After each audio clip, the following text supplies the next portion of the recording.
கர்த்தர் நல்லவர், பெரியவர். நம்முடைய வாழ்க்கையில் என்றும் மாறாதவராக அவருடைய வார்த்தைகளை நிறைவேற்றி கொண்டே இருக்கிறார். இன்றைக்கும் அவருடைய நல்வார்த்தைகள் எல்லாம் நம்முடைய வாழ்க்கையில் நிறைவேற்ற ஒரு நல்ல நாளாய் ஆண்டவர் கொடுத்திருக்கிறார். இந்த நல்ல நாளுக்கு அவருக்கு நன்றி செலுத்துங்க.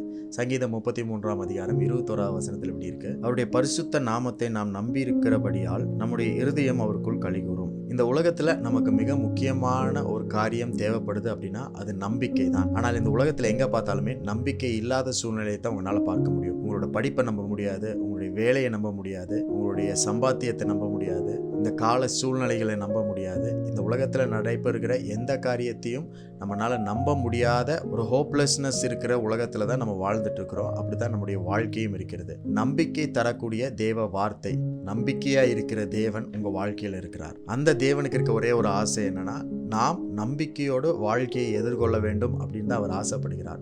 அந்த நம்பிக்கையை நம்மளுக்கு அளிப்பதே தேவனுடைய வார்த்தை தான். மனிதர்களுடைய வார்த்தை நம்பிக்கையை இழக்க செய்யும், நம்பிக்கையை தராது. அந்த சூழ்நிலையில் தேவனுடைய வார்த்தை நம்மளுக்கு நம்பிக்கையை தரும். இந்த உலகத்தில் எந்த மனிதன் எடுத்துட்டாலுமே ஏதோ ஒரு காலகட்டத்தில் நம்பிக்கை இல்லாத வார்த்தையை சொல்லிடுவான். ஆனால் தேவனுடைய வார்த்தை எல்லா சூழ்நிலைகளிலும் எல்லா நாட்களிலும் நம்பிக்கை தருகிற வார்த்தையை தான் கொடுத்துருக்கு. நம்பிக்கை தரக்கூடிய வார்த்தைகள் அவைகள். ஆகவே உங்களுடைய விசுவாசத்தையும் உங்களுடைய நம்பிக்கையும் தேவன் மேலே, கிறிஸ்துவின் மேலே நீங்கள் வைக்கணும். அவர் சொல்லி இருக்கிற எல்லா வசனங்கள் மேலே, வாக்கு தத்தங்கள் மேலே வைங்க. ஏன்னா உங்களுக்காக அந்த வாக்கு தத்தங்கள் ஏற்கனவே நிறைவேற்றப்பட்டு இருக்கிறது. உங்களுடைய நம்பிக்கையை ஜனங்கள் மேலே வைக்க வேண்டாம். இல்லை உங்களை பற்றி ஜனங்கள் என்ன நினைப்பாங்க அப்படின்றத யோசிக்க வேண்டாம். ஒருவேளை நீங்கள் சொல்லுகிற கருத்துக்களை மற்றவர்கள் ஏற்றுக்கொள்ளாததுனால நீங்கள் சொல்லுகிற காரியம் தவறானது, இல்லை உங்களுடைய எண்ணம் தவறானதுன்னு ஒரு நாளும் உங்களை நினைக்க வேண்டாம்.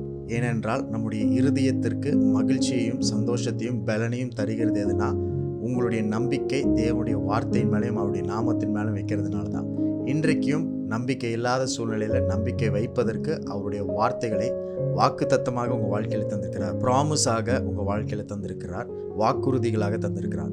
அவைகளை நம்புங்கள். உங்களுக்காக அந்த வார்த்தைகள் ஏற்கனவே நிறைவேறி இருக்கிறது. இன்றைக்கும் நம்பிக்கை இல்லாத நிலையில் தேவ வார்த்தை உங்களுக்கு நம்பிக்கை தரும்.